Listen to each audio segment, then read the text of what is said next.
नमस्कार मित्रों, स्वागत है आपका डॉक्टर AR यूट्यूब चैनल में। आज का हमारा टॉपिक अंतर्राष्ट्रीय संबंध है, जिसमें हम देखेंगे अंतर्राष्ट्रीय संबंधों के मुख्य सिद्धांत के बारे में।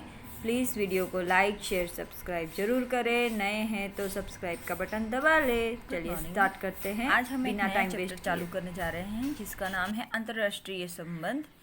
अंतर्राष्ट्रीय संबंधों के अध्ययन के विभिन्न सिद्धांत और उपागम, जिसके अंदर हम देखेंगे आदर्शवादी, यथार्थवादी, व्यवस्थावादी और खेल संचार और निर्णय निर्माण की प्रक्रिया। किसका कथन है कि आज अंतिम रूप से उन परिस्थितियों का अंत हो रहा है जिन्होंने 19वीं शताब्दी की व्यवस्था को संभव बनाया था। E.H. कार का यह कथन है कि आज अंतिम रूप से उन परिस्थितियों का अंत हो रहा है जिन्होंने 19वीं शताब्दी की व्यवस्था को संभव बनाया था। E.H. कार का यह कथन है। राष्ट्र की विदेश नीति अध्ययन अंतर्राष्ट्रीय के अध्ययन का महत्वपूर्ण पक्ष है। यह कहा है, सोंडरमैन ने कहा है कि राष्ट्र की विदेश नीति का अध्ययन अंतर्राष्ट्रीय राजनीति के अध्ययन का महत्वपूर्ण पक्ष है। किसका कथन है कि राष्ट्र के मध्य शांति की समस्या तथा राजनीतिक संबंधों का विश्लेषण अंतर्राष्ट्रीय राजनीति के अंतर्गत आता है। H.J. मॉर्गनथाउन का यह कथन है कि राष्ट्र के मध्य शांति की समस्या तथा राजनीतिक संबंधों का विश्लेषण अंतर्राष्ट्रीय राजनीति के अंतर्गत आता है। यह है राज्यों के आपसी संबंध। इसके अंतर्गत अंतर्राष्ट्रीय राजनीति एवं अराजनीतिक संबंध आते हैं। यह कहा है चार्ल्स स्लीचर ने कहा है, चार्ल्स स्लीचर ने, कि यह है राज्यों के आपसी संबंध। इसके अंतर्गत अंतर्राज्यीय राजनीतिक एवं अराजनीतिक संबंध आते हैं। अंतर्राज्यीय राजनीतिक संबंध एवं अराजनीतिक संबंध, ये दोनों का समावेश आपसी संबंध के अंतर्गत में होता है। यह कथन चार्ल्स स्लीचर ने कहा है। किसने कहा है कि राजनीति एक ऐसी कला है जिसके द्वारा प्रत्येक समूह दूसरे समूहों पर किसी न किसी तरह नियंत्रण रखकर अपने हितों से निरंतर आगे बढ़ने का प्रयास करता है। यह कथन है, क्विसी राइट का यह कथन है। नेक्स्ट देखते हैं, किसने कहा है अंतर्राष्ट्रीय राजनीति एक बृहत विषय तथा विशाल समाज विश्व है। यह C.L.W. मैनिंग ने कहा है।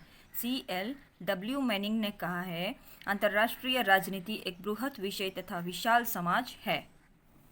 अंतर्राष्ट्रीय राजनीति को ज्ञान की एक स्वतंत्र शाखा नहीं मानते हैं। M. केपलान अंतर्राष्ट्रीय राजनीति को ज्ञान की एक स्वतंत्र शाखा नहीं मानते। अंतर्राष्ट्रीय राजनीति को एक स्वतंत्र विषय मानते हैं कौन?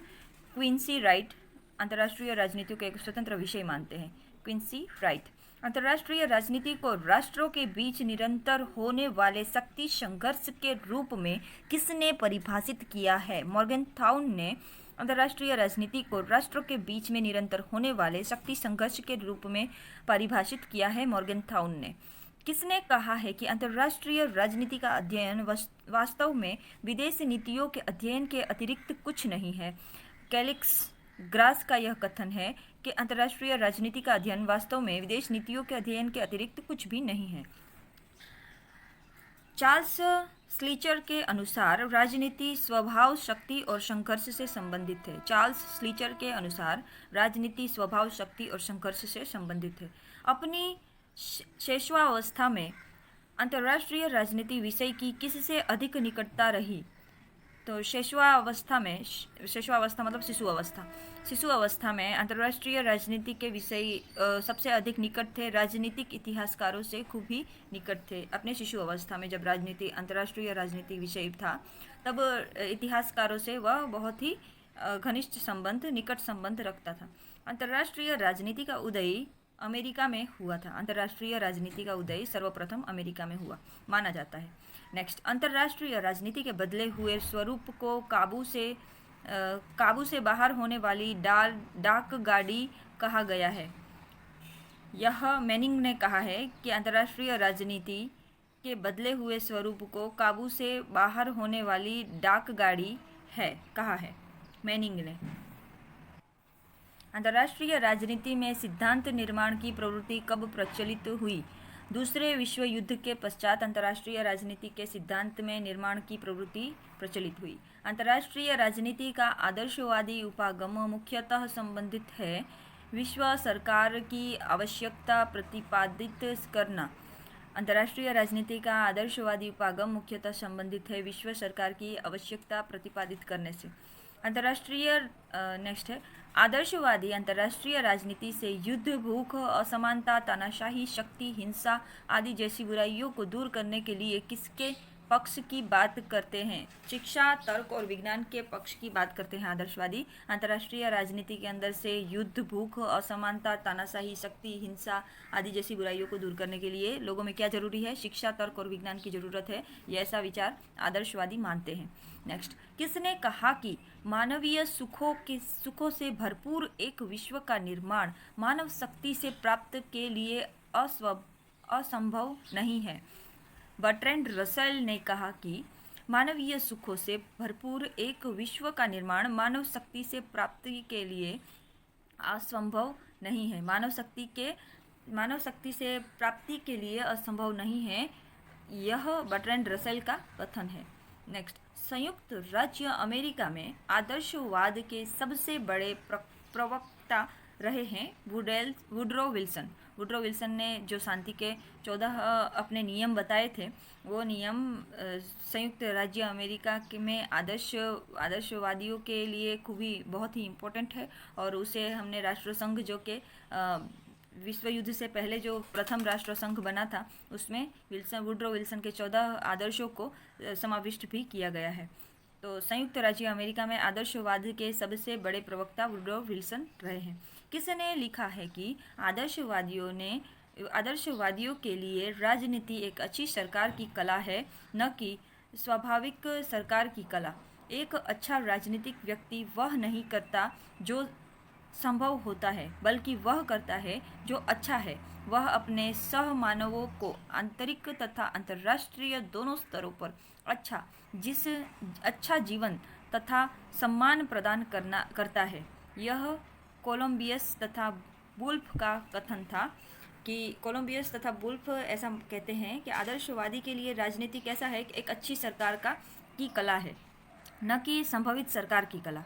संभवित सरकार की कला कैसी होनी चाहिए? अच्छी सरकार की कला और संभवित सरकार की कला ऐसी होनी चाहिए कि जो राज्य के अंदर और राज्य के बाहर अंतर्राष्ट्रीय स्तर पर एक अच्छा जीवन शैली और सम्मान प्रदान करे, ऐसा राज्य होना चाहिए, जो कि आदर्शवादियों के लिए नहीं है। आदर्शवादियाँ लोग सिर्फ अच्छी सरकार की कल्पना कर सकते हैं, लेकिन वास्तविक जो परिस्थितियाँ हैं उसके साथ में आदर्शवादियों के विचार तालमेल नहीं खा रहे हैं। ऐसा मत है कोलंबियस तथा वुल्फ का। नेक्स्ट, निम्न में से कौन आदर्शवादी दृष्टिकोण के समर्थक रहे हैं? गांधी, वुडरो रसेल और Woodrow Wilson. Bertrand Russell, Gandhi और वुडरो विल्सन ये तीनों आदर्शवादी दृष्टिकोण रखते हैं। किसके अनुसार दर्शन, इतिहास और कानून परंपरावादी दृष्टिकोण के आधार है? बुल के अनुसार दर्शन, इतिहास और कानूनी परंपरा के दृष्टिकोण बुल के अनुसार दर्शन, इतिहास और कानूनी परंपरावादी दृष्टिकोण के आधार है। परंपरावादी दृष्टिकोण के अनुसार अंतर्राष्ट्रीय राजनीति का अध्ययन करने वाले विद्वान रेमो आरो है। रेमो आरो जो है वह अंतर्राष्ट्रीय राजनीति का अध्ययन करने वाले विद्वान है। सबसे पहले किस परंपरावादी और वैज्ञानिक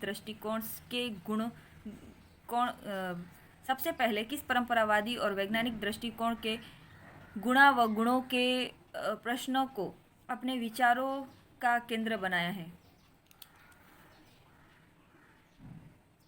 गुण के प्रश्नों को अपने विचारों का केंद्र बनाया है हैडले बुल ने सबसे पहले परंपरावादी और वैज्ञानिक दृष्टिकोण के गुण के प्रश्न को अपने विचारों का केंद्र बनाया है। हैडले बुल ने अंतर्राष्ट्रीय राजनीति में परंपरावाद और विज्ञान के विवाद का श्री गणेश हैडले बुल ने 1966 में प्रकाशित लेख से हुआ। अंतर्राष्ट्रीय राजनीति में परंपरावाद और विज्ञान के विवाद का हैडले बुल के द्वारा 1966 के प्रकाशित लेख में हुआ। मार्टिन कैप्लान द्वारा अंतर्राष्ट्रीय राजनीति के परंपरावादियों पर प्रहार किया गया। मार्टिन कैप्लान द्वारा अंतर्राष्ट्रीय राजनीति के परंपरावादियों पर प्रहार किया गया। आदर्शवादी दृष्टिकोण के प्रतिक्रिया स्वरूप किस दृष्टिकोण का उद्भव हुआ? यथार्थवादी दृष्टिकोण का उद्भव हुआ। आदर्शवादी दृष्टिकोण के प्रतिक्रिया रूप की अनुबंध में यथार्थवादी दृष्टिकोण का उद्भव हुआ। यथार्थवादी सिद्धांत का प्रमुख समर्थक माना जाता है। हैंस जे मॉर्गनथाउन को यथार्थवादी सिद्धांत का प्रमुख समर्थक माना जाता है। यथार्थवादी अंतर्राष्ट्रीय राजनीति को केंद्र बिंदु किसे मानते हैं? यथार्थवादी अंतर्राष्ट्रीय राजनीति को केंद्र बिंदु शक्ति और संघर्ष को मानते हैं। यथार्थवादी जो हैं वो अंतर्राष्ट्रीय राजनीति में केंद्र बिंदु शक्ति और संघर्ष को रखते हैं। मॉर्गनथाउन द्वारा राजनीतिक यथार्थवाद के नियम प्रतिपादित किए गए हैं। 6 नियम प्रतिपादित किए गए हैं। मॉर्गनथाउन द्वारा यथार्थवादी के नियम प्रतिपादित है 6। ठीक है। किसने कहा है कि अंतर्राष्ट्रीय राजनीति की कुंजी राष्ट्रहित है, जिसे केवल शक्ति के परिप्रेक्ष्य में देखा जा सकता है? मॉर्गनथाउन ने कहा है कि अंतर्राष्ट्रीय राजनीति की कुंजी राष्ट्रहित है, जिसे केवल शक्ति के परिप्रेक्ष्य में देखा जा सकता है। निम्न में से किस विद्वान का नाम यथार्थवादी सिद्धांत से जुड़ा हुआ है? ये सभी के नाम जुड़े हुए हैं, जिसमें आएगा मैक्स वेबर, निकोल स्पाइकमैन और केनिथ थॉमसन। यह तीनों विद्वान का नाम यथार्थवादी सिद्धांत से जुड़ा हुआ है। किसका कथन है कि समस्त राजनीति स्वभावतः शक्ति और संघर्ष से संबंधित है? जॉर्ज कैटलिन का संबंध है कि समस्त राजनीति शक्ति और संघर्ष से संबंधित है। George Catlin. Next, political among nation किसकी कृति है? मॉर्गनथाउन की कृति है पॉलिटिकल अमोंग नेशन। जो लोग शक्ति का प्रयोग करते हैं और जिन लोग पर शक्ति का प्रयोग किया जाता है, उनके बीच शक्ति में एक प्रकार का मनोवैज्ञानिक संबंध स्थापित हो जाता है। मॉर्गनथाउन ने यह कहा है। शक्तिवादी दृष्टिकोण किसे कहा जाता है? यथार्थवादी को शक्तिवादी दृष्टिकोण कहा जाता है। किसके लिए अंतर्राष्ट्रीय राजनीति सहायक न होकर एक साथ मात्र है? आदर्शवादियों के लिए अंतर्राष्ट्रीय राजनीति सहायक न होकर एक साथ मात्र है। अंतर्राष्ट्रीय राजनीति सहायक न होकर एक साथ मात्र है आदर्शवादियों के लिए। पूर्ण विश्व व्यवस्था में विश्वास करता है। आदर्शवाद दृष्टिकोण जो है वह शांति और न्यायपूर्ण विश्व व्यवस्था में विश्वास करता है। किस विद्वान ने यथार्थवाद के साथ आदर्शवाद दृष्टिकोण का सामंजस्य बिठाया? तो यथार्थवाद और आदर्शवाद दोनों का सामंजस्य जॉर्ज केनन ने बिठाया था। यथार्थवादी उदारवाद किससे संबंधित है? जॉर्ज हर्ज से संबंधित है यथार्थवादी उदारवाद। Scientific man was power politics 1946 किसकी कृति है? मॉर्गनथाउन की कृति है scientific man was power politics. किसका कथन है कि मॉर्गनथाउन केवल यथार्थवादी लेखक ही नहीं बल्कि पहले सिद्धांतकारक है? डॉक्टर महेंद्र कुमार का। किसके संबंध में कहा है कि उनका सिद्धांत यथार्थवाद इसलिए होता है कि वह मानव स्वभाव को उसके यथार्थ में देखते हैं, जो इतिहास में अनादिकाल से बार बार परिलक्षित होता रहता है। मॉर्गनथाउन ने यह कथन कहा है कि मॉर्गनथाउन का सिद्धांत है कि मॉर्गनथाउन का यह कथन है कि उनका सिद्धांत यथार्थवाद इसलिए होता है कि वह मानव स्वभाव को उसके यथार्थ में देखते हैं, जो इतिहास में अनादिकाल से बार बार परिलक्षित होता रहा है। मॉर्गनथाउन। नेक्स्ट, यथार्थवादी सिद्धांत के बारे में यह किसका कथन है कि ये सिद्धांत न तो वास्तविकता से मेल खाता है और न अपने आप से? रॉबर्ट टकर का यह कथन है कि यह सिद्धांत न तो वास्तविकता से मेल खाता है और न अपने आप से। यथार्थवादी सिद्धांत के बारे में रॉबर्ट टकर ऐसा मानते हैं। मॉर्गनथाउन के राष्ट्रहित में कौन सा सम्मिलित नहीं है? अंतरराष्ट्रीय संबंध मॉर्गनथाउन के राष्ट्रहित में संबंधित नहीं है। उपराष्ट्रीय, अंतर्राष्ट्रीय, अन्य राष्ट्रीय ये संबंधित है मॉर्गनथाउन के राष्ट्रहित में। अंतरराष्ट्रीय जो है वह इनके राष्ट्रहित में सम्मिलित नहीं है। राज्य के लिए मॉर्गनथाउन कितने नियमों का उल्लेख करते हैं? राज्य के लिए मॉर्गनथाउन ने 9 नियम का उल्लेख किया है। 9 नियम का उल्लेख मॉर्गनथाउन ने राज्य के लिए किया है। यथार्थवादी दृष्टिकोण के पर्याय के रूप में जाने जाते हैं। मॉर्गनथाउन जो है यथार्थवादी के रूप में जाने जाते हैं, यथार्थवादी पर्याय के रूप में जाने जाते हैं। मॉर्गनथाउन के विचार को शक्तिवादी और अद्वैत की संज्ञा स्टैनले हाफमैन ने दी है। स्टैनले हाफमैन ने मॉर्गनथाउन की विचारों को शक्तिवादी और अद्वैत की संज्ञा दी है। शक्ति की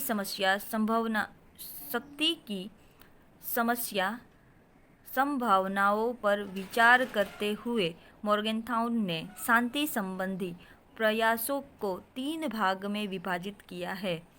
युद्ध द्वारा, जिसमें शामिल नहीं है, तो कौन शामिल नहीं है? युद्ध द्वारा शामिल नहीं है। नियंत्रण द्वारा, रूपांतरण द्वारा और समझौते द्वारा शक्ति की समस्याओं के ऊपर निवारण लाया जा सकता है। उन्होंने युद्ध की पहल नहीं की है मॉर्गनथाउन ने। शांति संबंधित उनके 3 विचार जो है, नियंत्रण द्वारा, रूपांतर द्वारा, समझौते द्वारा, लेकिन युद्ध द्वारा शांतिपूर्वक किसी विवाद का उकेल निवारण नहीं ला सकते हैं, इसीलिए युद्ध द्वारा जो है वो गलत है। यथार्थवादी दृष्टिकोण में विश्व जोर पर दिया जाता है। यथार्थवादी दृष्टिकोण में विशेष जोर राष्ट्रहित पर दिया जाता है। यहाँ पे डैश जो है उसमें आएगा राष्ट्रहित। यथार्थवादी दृष्टिकोण में विशेष जोर राष्ट्रहित पर दिया जाता है। कौन सा दृष्टिकोण इस बात का समर्थन करता है नैतिक नियमों को राजनीति से प्रभावित नहीं होना चाहिए? इस बात पे कौन समर्थन करता है? यथार्थवाद जो है वह इस बात पे समर्थन करता है कि नैतिक नियमों को राजनीति से प्रभावित नहीं होना चाहिए। किसके द्वारा मानव समाज को शांति युद्ध के बीच सतत संघर्ष के रूप में देखा जाता है? मॉर्गनथाउन के द्वारा मानव समाज को शांति युद्ध के बीच सतत संघर्ष के रूप में देखा जाता है। The study of international relation किसकी कृति है? क्विसी राइट की कृति है the study of international relation. किसके लिए यथार्थवाद तथा मॉर्गनथोवाद पर्यायवाची है? गाजी ए आर अल्गोसेवी के अनुसार यथार्थवाद तथा मॉर्गनथाउनवाद ये एक दूसरे के पर्यायी है। Statement and press in international policy, system and process in international politics किसकी कृति है? मार्टिन कैप्लान की कृति है system and process in international politics. किसका कथन है कि व्यवस्था का एक ऐसा वातावरण में अस्तित्व होता है तथा यह ऐसे अंशों को मिलाकर बनती है जिसकी परस्पर क्रिया आसपास में। किसने कहा है कि इसमें कोई अतिशयोक्ति नहीं कि पिछले दशक के दौरान व्यवस्थावादी दृष्टिकोण विशाल अंतर्राष्ट्रीय संबंधों के सिद्धांत के क्षेत्र पर छाए रहे हैं? रॉबर्ट जे लीवर का यह उपरोक्त कथन है। कैप्लान ने अंतर्राष्ट्रीय व्यवस्था के कितने मॉडलों का वर्णन किया है? 6 मॉडलों का वर्णन कैप्लान ने अंतर्राष्ट्रीय व्यवस्था में किया है। किसके अनुसार व्यवस्था दृष्टिकोण यह परीक्षण करना होता है कि किसके अनुसार व्यवस्था दृष्टिकोण यह परीक्षण करना होता है कि जब अंतर्राष्ट्रीय कार्यकर्ताओं की व्यवस्था के अंदर परिवर्तन होते हैं तो अंतर्राष्ट्रीय व्यवस्था में क्या होता है तथा जब अंतर्राष्ट्रीय व्यवस्था में परिवर्तन होते हैं तो अंतर्राष्ट्रीय कार्यकर्ताओं के व्यवहार में क्या परिवर्तन होता है। मार्टिन कैप्लान का यह उपरोक्त विचार कथन है। कैप्लान व्यवस्था के कितने तत्वों को विशिष्ट मानते हैं? 5 तत्वों को कैप्लान विशिष्ट मानते हैं। व्यवस्था के 5 तत्वों को विशिष्ट मानते हैं कैप्लान द्वारा व्यवस्था के तत्वों में कौन सा शामिल है? तो ये सारे कैप्लान के द्वारा व्यवस्था में शामिल है। व्यवस्था के आवश्यक नियम, नियमों का रूपांतरण और सामर्थ्य तत्व, ये तीनों कैप्लान के द्वारा व्यवस्था के तत्वों में शामिल है। कौन सा प्रतिमान 18वीं-19वीं शताब्दी में यूरोप में प्रचलित रहा? शक्ति संतुलन व्यवस्था 18वीं-19वीं शताब्दी में यूरोप में प्रचलित रहा था। किस प्रतिमान में सभी राष्ट्र दो गुणों में विभक्त हो जाते हैं और राष्ट्रीय और क्षेत्रीय कार्यकर्ता भी विद्यमान होते हैं? शिथिल द्विध्रुवी निकाय में, शिथिल द्विध्रुवी निकाय में क्या होता है? प्रतिमान से सभी शिथिल द्विध्रुवी निकाय में निकाय के प्रतिमान में सभी राष्ट्र दो गुणों में विभक्त हो जाते हैं और राष्ट्र और क्षेत्रीय कार्यकर्ता भी विद्यमान जिसके अंदर होते हैं। यह कठोर द्विध्रुवी निकाय व्यवस्था है। यहाँ पे डैश जो है उसमें आएगा कठोर द्विध्रुवी निकाय। यह कठोर द्विध्रुवी निकाय व्यवस्था है जिसमें दो महाशक्तियों अपने गुटों के साथ जुड़ी शक्तियों का नेतृत्व करती है तथा अंतर्राष्ट्रीय संगठन बहुत कमजोर होता है। नेक्स्ट, किस निकाय में सारा विश्व एक संघात्मक विश्व राज्य में बदल जाता है तथा वही शांति और संतुलन बनाए रख सकता है? सार्वभौमिक व्यवस्थावादी ऐसा विचारते हैं। किस आलोचक का कहना है कि सिद्धांत तथा अनुसंधान में दुर्भाग्यपूर्ण विभाजन ने व्यवस्था सिद्धांत के महत्व को महत्वहीन तथा सीमित कर दिया? जे डेविड सिंगर ने यह कहा। बियॉन्ड द नेशन स्टेट किसकी कृति है? अंसल हासने की कृति है। The long road to theory किसकी कृति है? हाफमैन की कृति है। मार्टिन कैप्लान के अनुसार वर्गीकृत निकाय कौन सा है? उपरोक्त सभी, जिसमें आएगा शक्ति संतुलन निकाय, अंतर्राष्ट्रीय संस्था निकाय, श्रेणीबद्ध निकाय। मार्टिन कैप्लान के अनुसार वर्गीकृत निकाय है। कैप्लान के अनुसार कौन सा निकाय निर्देशात्मक और गैर निर्देशात्मक दोनों प्रकार हो सकता है? श्रेणीबद्ध जो है, कैप्लान के अनुसार श्रेणीबद्ध सिद्धांत जो है, श्रेणीबद्ध निकाय जो है वो निर्देशात्मक और गैर निर्देशात्मक दोनों हो सकता है। कैप्लान के अनुसार श्रेणीबद्ध निकाय निर्देशात्मक और गैर निर्देशात्मक दोनों हो सकता है। कैप्लान के निकाय विभाजन के बारे में यह किसका कथन है कि यह प्रतिमान केवल बौद्धिक अभ्यास है और कुछ नहीं? यह है हेडले बुल का यह कथन है। The theory of game and economy behaviour किसकी कृति है? न्यूमैन एवं ऑस्कर मॉर्गेनस्टर्न की कृति है। The theory of game and economy behaviours. Next, खेल सिद्धांत के बारे में किसका विचार है कि राजनीतिक प्रक्रिया शतरंज की तरह एक टकराव है या दो व्यापारियों दलालों के बीच प्रतियोगिता या फिर प्रतिद्वंदी राजनीतिक उम्मीदवारों की चालबाजियां या फिर विरोधरत राजनीतिज्ञों की भिड़ंत है? यह चार्ल्स वर्थ ने कहा है कि खेल सिद्धांत के बारे में चार्ल्स वर्थ ऐसा विचार रखते हैं कि राजनीति प्रक्रिया शतरंज की तरह एक टकराव है या दो व्यापारियों दलों के बीच प्रतियोगिता या फिर प्रतिद्वंदी राजनीतिक उम्मीदवारों की चालबाजियां या फिर विरोधी राजनीतिज्ञों की भिड़ंता। खेल सिद्धांत का प्रयोग सर्वप्रथम जॉन वॉन न्यूमैन ने किया था। खेल सिद्धांत का प्रथम प्रयोग जॉन वॉन न्यूमैन ने किया था। कौन खेल सिद्धांत के समर्थकों में शामिल है? ये सारे समर्थकों में शामिल है कैप्लान, मार्टिन शूविक, थॉमस सेलिंग, ये सब खेल सिद्धांत के समर्थक हैं। किस विद्वान द्वारा खेल सिद्धांत का प्रयोग गाणितिक विधि रूप में किया गया? मार्टिन शूविक के अनुसार खेल सिद्धांत का प्रयोग गाणितिक विधि के रूप में किया गया। Martin Shubik. Next, John John Neumann द्वारा खेल सिद्धांत का प्रयोग सर्वप्रथम किस लिए किया गया? आर्थिक समस्याओं पर विचार करने के लिए जॉन न्यूमैन द्वारा खेल सिद्धांत का प्रयोग सर्वप्रथम किया गया।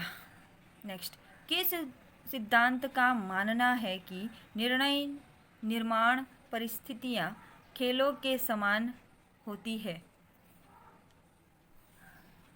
खेल सिद्धांत।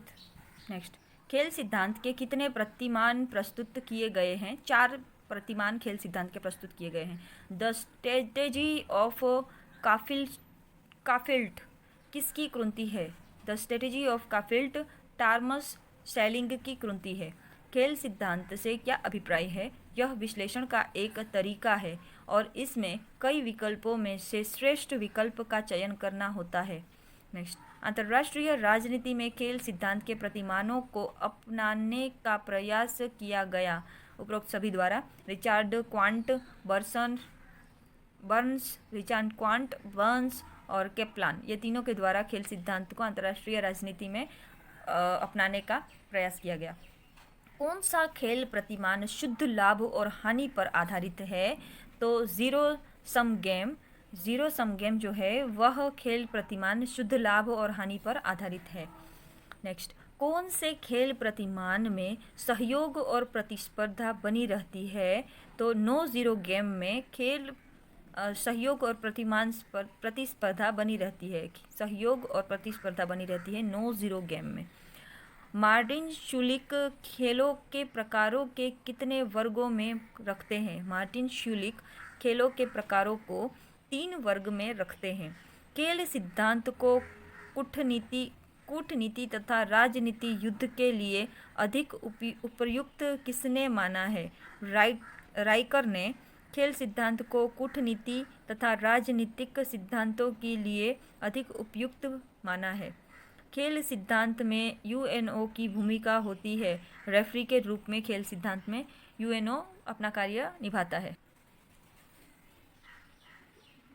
खेल के अंदर एक खेल की भांति होती है जिसमें खिलाड़ी समझौते को लागू करने के लिए नियमों का पालन करते हैं तथा कम लाभ वाले खिलाड़ियों को अधिक लाभ का लालच देकर अलग होने से रोकते हैं।